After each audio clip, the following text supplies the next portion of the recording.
Hi, everyone. What's up? It's your girl, Rachel here. Thanks again for joining us for another special AMA. Today, I am joined by David Uhryniak. He's the Director of Blockchain Strategy for Tron. Hi, David. How's it going? Hi, Rachel. It's going well. How are you? I'm doing well. Thanks. Thanks for joining us today. I'm sure the audience is excited to ask you questions about Ape NFT. That's what we're talking about today. Sure, yeah. I'm looking forward to it. Yes. And so audience, I just want to remind you guys before we get started with the AMA with Dave, drop us your questions in the chat. Dave is here to answer those questions. So Dave, before we get started with the questions, can you maybe give us a little bit of an introduction about yourself and your role at Tron and what Ape NFT is? Yeah, glad to. Thank you. So, like we said, my name is Dave Uhryniak. I'm the Director of Blockchain Strategy at Tron. I joined Tron pretty recently, just this past December, really. And it's been really a whirlwind ever since. We have so much going on. Really just getting out into the market. As most of you may know, or many of you might know, the Tron really began in Asia. And since 2018, we've developed a really significant presence through the APAC region. And now we're really trying to take that across the world. And we're really becoming much more active in Europe and much more active in North America. And that's really what I'm here to do, is make us more visible throughout North America, and really bring new developers and new projects onto the platform. Got it. So, sure. Oh, yeah. And so, Dave, I was going to ask you, what is Ape NFT? If you could go into some detail there. Sure. Yeah, Ape NFT is originally started out as the gallery of Tron. It was the first effort of Tron to really to bring traditional artists onto the platform and bring them onto blockchain, as well as bring new digital native artists, give them a place to show their work. So now that's evolved into the APENFT Marketplace, which enables buyers and sellers to connect between of a variety of collections. And right now, the NFTs are primarily focused on art and some collectibles, but eventually this is expanding to include not only art, but it will include music and include items that are created in GameFi, and really be a broad and encompassing marketplace for a variety of NFTs. Right. And I mean, it's interesting. So Ape NFT is the first NFT marketplace launched on Tron, which, that's unique. And Dave, when was it launched again? It was just launched earlier this month in April. Right. So that was fairly recently. Now, with it being Tron's first NFT marketplace, can we talk a little bit about the technology behind that and, what it enables? So it's built on Tron. It also leverages the BitTorrent File System. So what does that technology bring to Ape NFT? Yeah, well, I think when you talk about the technology, it's really pretty interesting because you're right. It is built on Tron and does leverage BitTorrent as well. So, and it leverages BitTorrent in a couple different ways. So first, being built on Tron, as you know, Tron is already extremely low cost for anyone to develop on, and it's extremely scalable with great speed, and it's very decentralized, right? Particularly now that Tron has become a DAO. So there's those benefits. And then in using the BitTorrent file system, it's really able to create a significant level of safety for storing NFTs.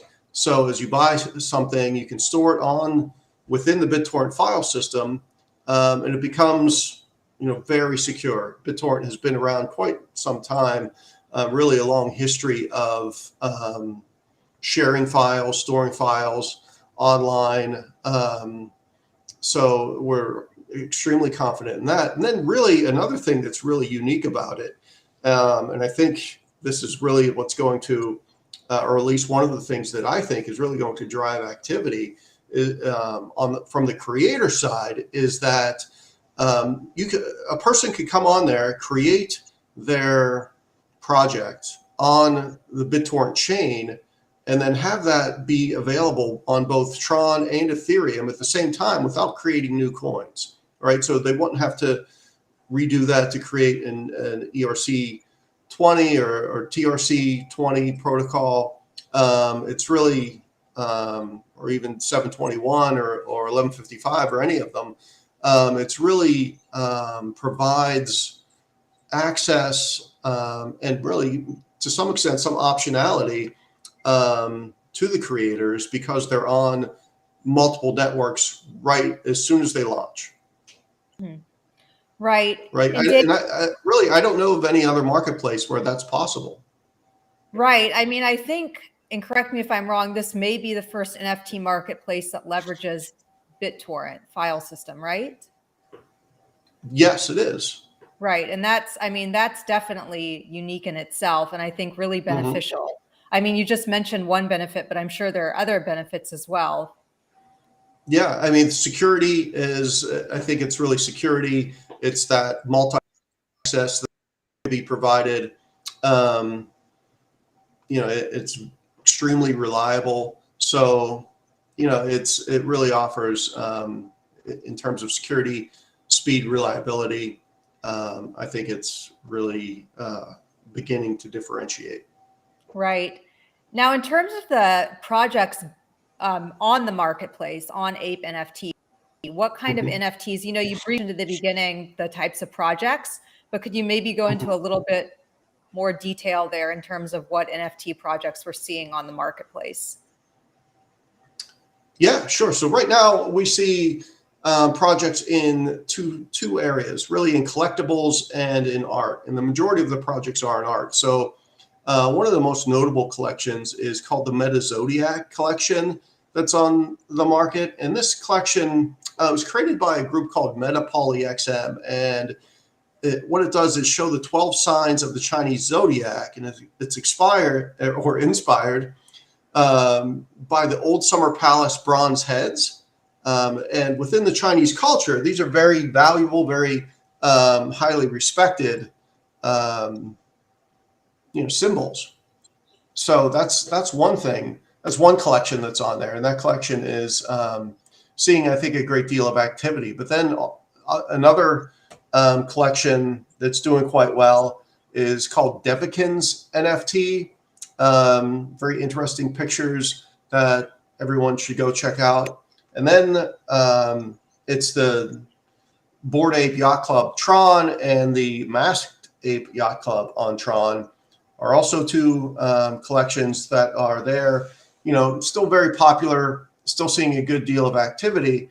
And then additionally, the Tron Bull Club is having a good deal of activity.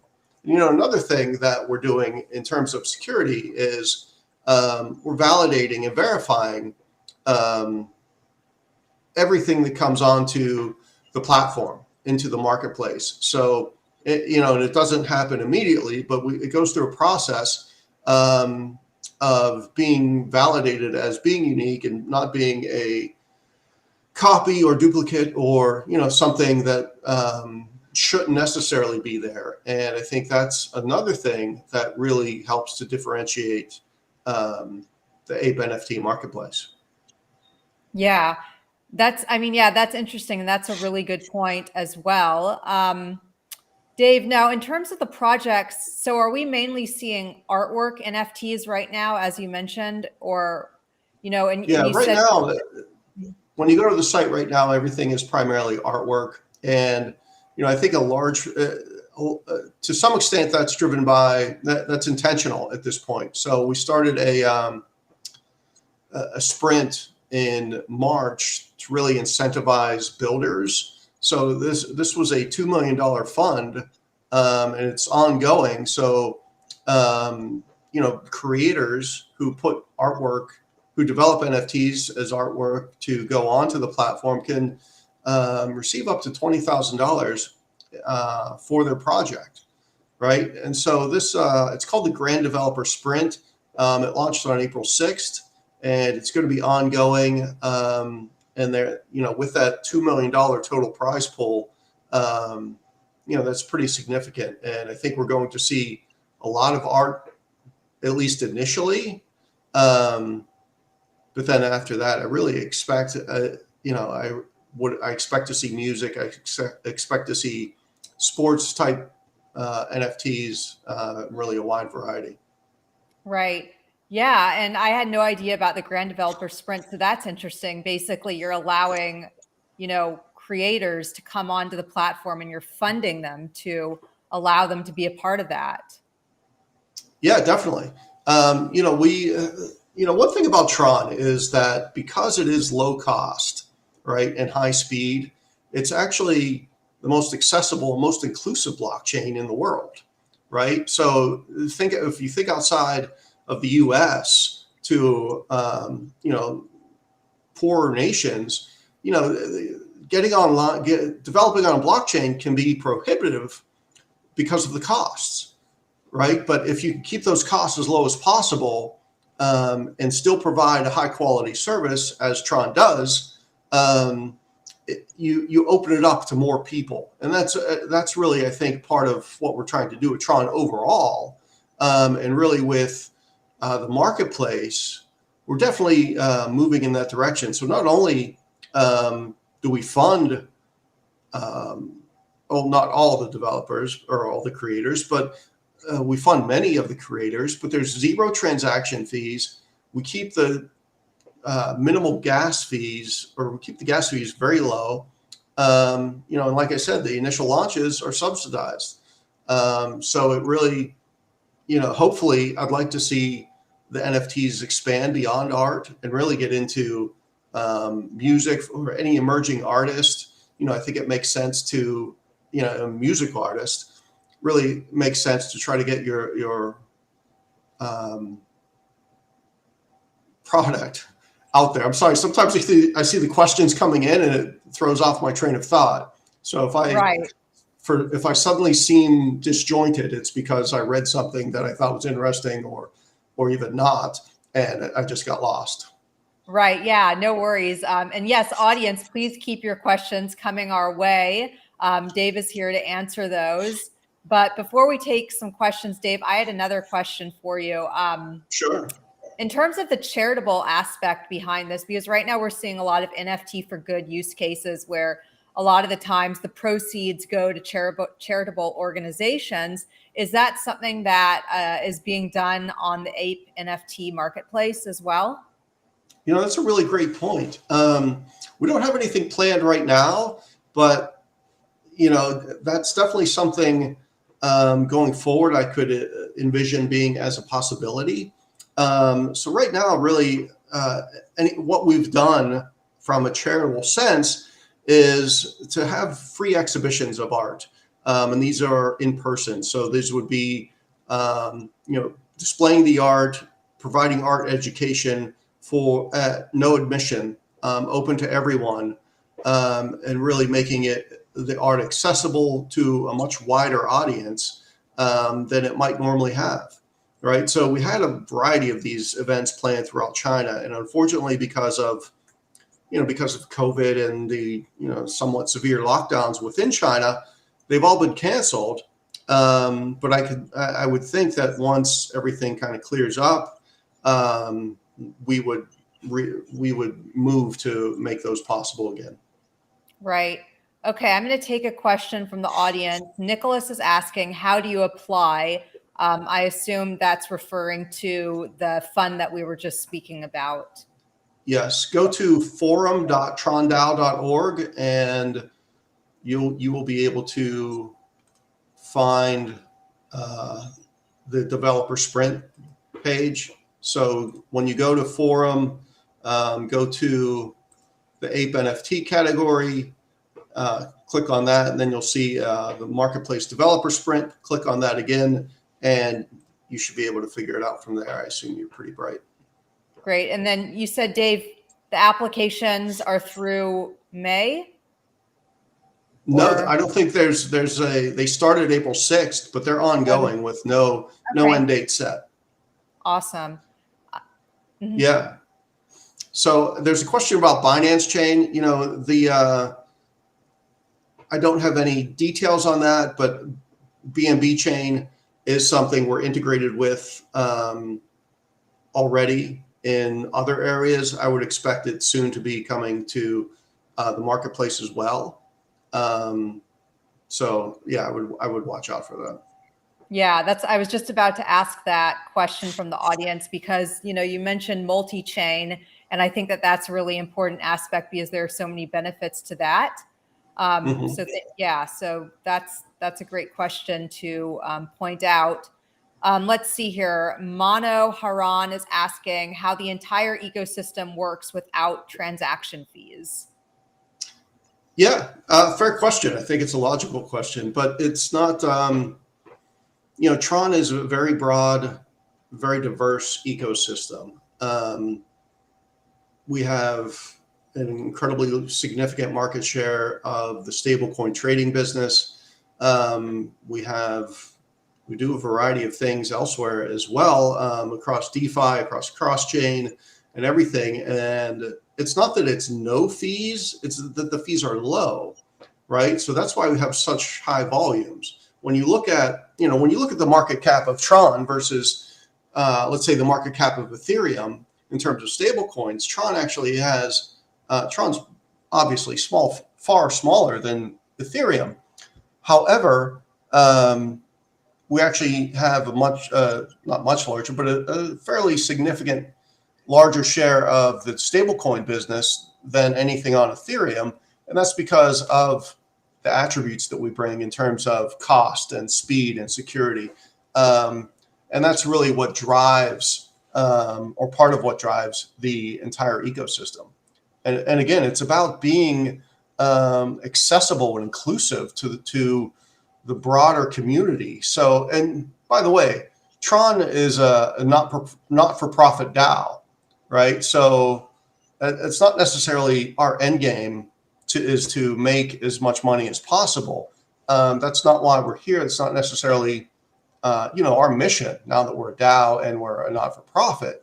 We're really about decentralizing the web and making it inclusive and accessible to as many people around the world as possible. So I hope that answers your question. Yeah, I think that's definitely a great answer. Dave, it's also interesting. So Tron is now a DAO. And, we're seeing a lot of businesses move towards that DAO model.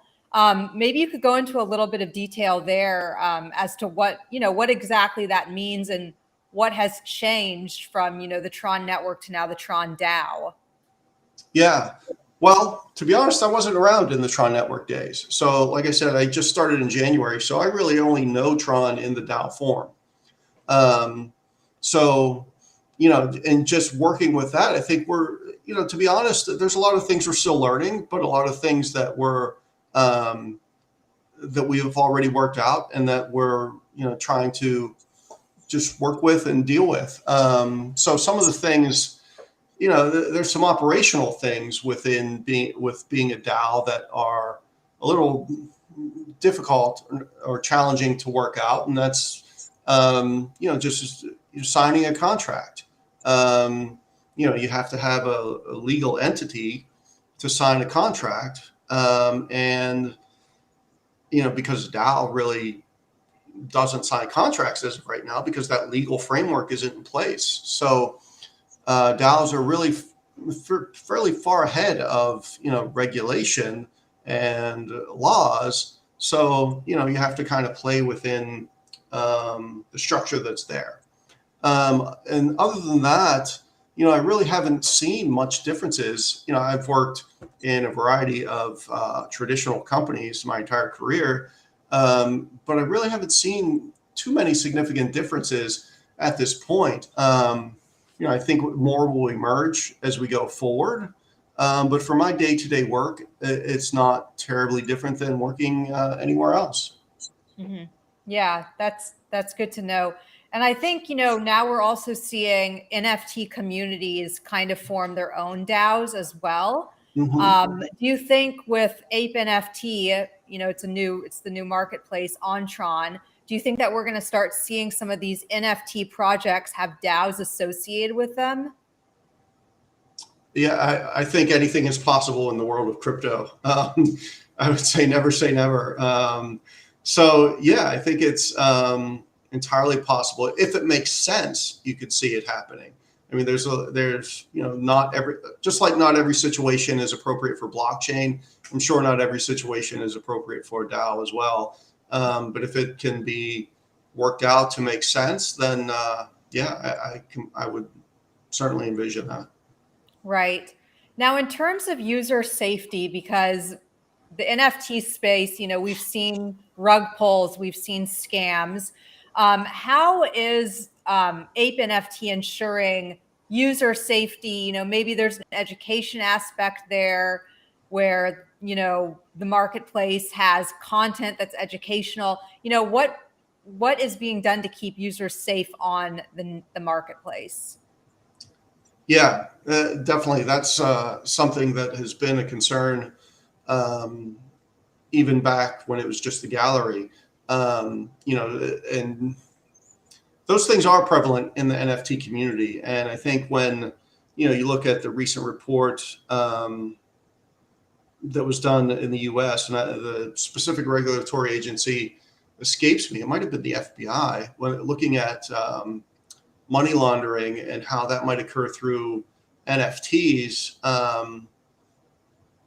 Those things are all concerned. And I think with the Ape NFT gallery, what we're doing is, providing verification that a piece of art is legitimate. It's not a rug pull or some other type of trick to get your money. So that's really, I think, one of the things we're doing right now. Additionally, Tron is, and I don't think this gets talked about enough, but Tron is a very secure blockchain. There hasn't been any congestion on it. Certainly, not through DeFi summer, not through the winter when other chains were seeing a great deal of congestion. And it really,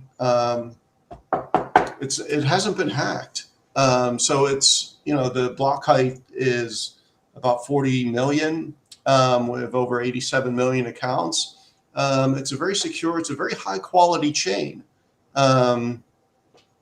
So, I think it will continue to be high quality and continue to be very secure. Right. Yeah. Good to know. I'm going to take another question from the audience. Julian is asking, do you think the minimum number of Ape NFT tokens required to propose governance votes is so high that only exchanges hold enough? And how do Ape NFT holders without millions hold Ape NFT accountable? Yeah, Julian, when I saw those numbers too, I was I had to write them down because they're not numbers I'm used to dealing with. They are quite large. So I completely understand your question, but and I think I want to say 5 trillion. I don't know. Might as well say 5 gajillion. But whatever the price right now of the NFT coin is also in a neighborhood where I know there's 5 zeros after the decimal point before the actual numbers. So while the number is large, the overall cost isn't going to be, and I haven't done the math, so I don't know, but the overall cost shouldn't be too much for someone to really become a holder. And that's mostly for, I think what you're referring to is to be a super representative on the network. So, I actually plan to work that out later today, but it's not overwhelming. And we certainly don't want this to be something that's only for institutions. But yeah, that first number is shocking. So I completely understand your question. Right. Now, Dave, in terms of purchasing the NFTs on Ape NFT Marketplace, so do people purchase that with TRX? The NFTs? Yeah, most of the items are priced in TRX. So Okay. you just get a Tron Link wallet, load it up, and you're ready to go. Got it. Wonderful. So let's see. Ape NFT is intriguing because it's also a part of Tron's next hackathon. Can you explain what that means? Sure. Yeah, the hackathon is a really exciting event here at Tron. And it's really, when we say hackathon, it's really a series of 3 hackathons. The first one was in the winter. We have another one launching kind of spring, summer time frame. And then the third will be in the fall. And there's 4 tracks within the hackathon. So DeFi, GameFi, Web3, and of course, NFTs. And any NFT project is free to enter or can enter. So, and really what's really great is there was a significant amount of interest in the first one. And going forward, the prize money has doubled. So the first prize was $50,000. It's now $100,000. And the top 5 projects in each category receive prize money. So it's, there's definitely monetary incentives to go do that and to, put your project up for review. And then additionally, we're going to help you to get that launched, help you with your milestones. We want this to be successful. We want your projects to be successful, just like you do. And we're going to help you to do that. So yeah, it's an exciting event. And NFTs are a big part of that. And just like I was saying before, NFTs there's so many use cases. There's about a dozen industries right now that have applicable NFT use cases. And within each of those, there's a variety of NFT use cases. And I think the NFT space is really going to be one of the most rapid evolving over the next few years of any area. They'll be involved. NFTs will be part of GameFi, DeFi, a huge part of Web3. Wherever you see blockchain, it's conceivable that there will be NFTs. So art is only kind of probably I would call it the low-hanging fruit of the NFT world. And as it evolves, NFTs are going to, blossom like a giant firework exploding and just be everywhere. Yeah, I agree for sure. And so that's why I think it's really interesting with APENFT to see how the marketplace evolves, because right now, this is the beginning. This is the start. It was just launched and we're seeing artwork NFTs. But as you said, Dave, eventually we'll start seeing music and film and other types of projects on the marketplace. Yeah, definitely. And I think that gets back to the Web3, having creators own their information and own their creation and being able to benefit from it for the life of the project or for the life of the whatever they create versus, having someone else, having more middlemen in charge or in place that are always taking a fee. Right. And that's really gets back to decentralizing the web. Exactly. And thank you, audience, for your questions. Keep them coming. They've been great so far. Dave, I'm going to take another question from the audience. Julian is asking, what is the difference between IFPS and BTFS? Yeah, BTFS is the BitTorrent File System, which is specific to Tron and specific to BitTorrent, whereas IFPS is, I believe it's called for international. I really don't know exactly. It might be called Interplanetary File System. But the technical details I really can't go into. Got it. Now, Dave, we've been chatting a lot about NFTs and the artwork featured on APENFT Marketplace. Now, I know we had a quick video that we were going to show earlier. I'm just wondering if we can show that clip now, because, it'd be interesting to see some of the, what that clip what that clip shows. So are we able to kind of just glance at that clip real quick?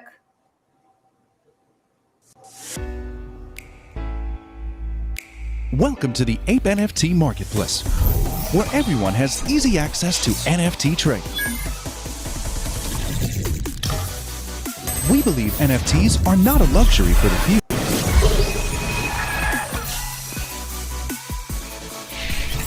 Any NFT can be traded here without limitation.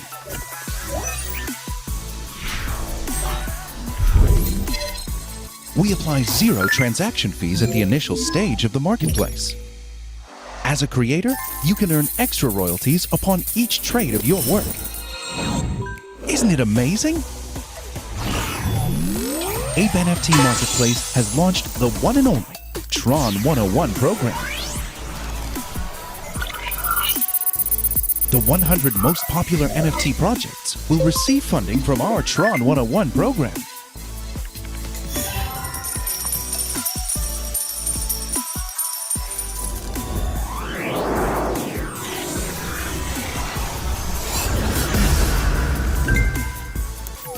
So, what are you waiting for?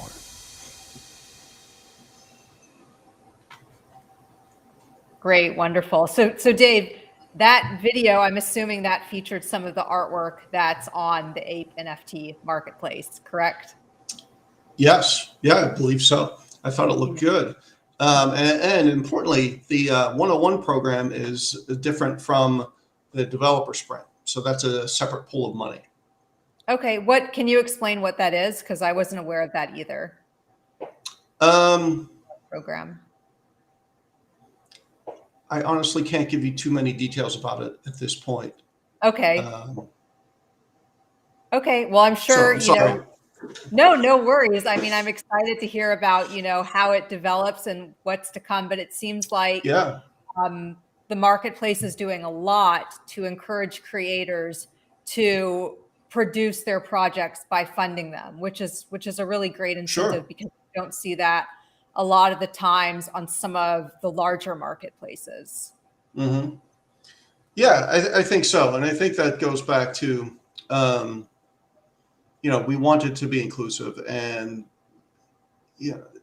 many people in the world don't have the funding to do these types of things that, might be considered extra because they're too busy just trying to get food on their table. And when we think of this is not just, US or even Asia based, this is global.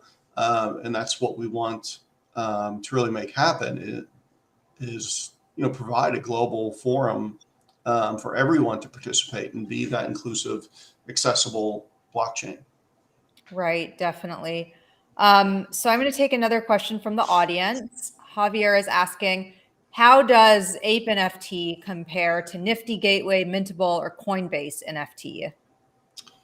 Yeah. Going back to BitTorrent File System, I think all of those, to my knowledge, are primarily Ethereum based. Whereas, when you build on BitTorrent, you can automatically be not only on Ethereum, but then also on Tron at the same time. And likely, I would expect there's more chains coming. So my question would be, why would you limit yourself to being on one chain, even if it's Ethereum, which is quite large, when you could open yourself up to a much broader audience by being on multiple chains, right? So that to me is something that really, if you're selling something, right? And if you're a vendor, you want to, and thinking of artists as vendors, they want to sell their piece of art. You want to have as big of an addressable market as possible.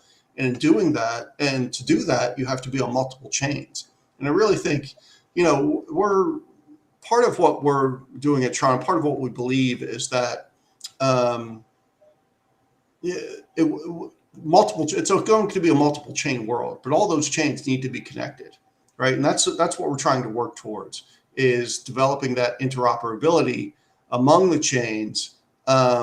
So eventually, you can interact with anyone regardless of what they originally developed on, right? So, right, you wouldn't, I don't know what your personal email account is, but you wouldn't want to be able to email only people that use the same email as you, right? You want to email anyone. Very same thing, very same concept applies with blockchain. Right. You make a really good point, Dave. In terms of, just things that we need to see moving forward in the NFT space as a whole, interoperability is one of those things. Is there anything else that comes to mind as well that we need to kind of solve in order for the NFT space to continue to gain mainstream adoption? Yeah, I think there is. And I would say there's so many different aspects of NFTs, but because they can be resold and the creator gets compensated every time it is resold, I think steps need to be taken, and I don't know what they would be, but to ensure that it's not related parties trading the same NFT back and forth or among a small group in order to drive the price higher, waiting for that kind of the buyer outside of their group to come in and purchase it, right? I think that is an issue that does need to be addressed, and I think I don't know the answer to that, not right now, but it's something that I think as a community we need to be aware of, and we need to take steps, because if the community doesn't do that, I would expect there to be potentially severe regulation coming in to potentially solve it. Right. Yeah, it will be interesting to see how the NFT space unfolds, especially in terms of regulations. Now, Dave, yeah. I'm just curious to know what's in store next for Ape NFT. What can we expect to see? You obviously mentioned different types of NFT projects on the marketplace, but in terms of, other developments, what can we expect to see moving forward from Ape NFT? Yeah, I would say the biggest thing you're going to see coming from the marketplace at this point will be growth. I think there'll be rapid growth across the categories of NFTs, at least the categories right now, right? So I think GameFi is going to play a huge role in NFTs, and I think that eventually, within a couple of years, it's possible that will be the most active category within the marketplace, because there's going to be so much going on, I believe, within GameFi and NFTs that they need to have a market to trade on. Secondly, I think just overall in the NFT world, I think you're going to see transaction costs really trend toward where Trons are, and the differentiator is going to be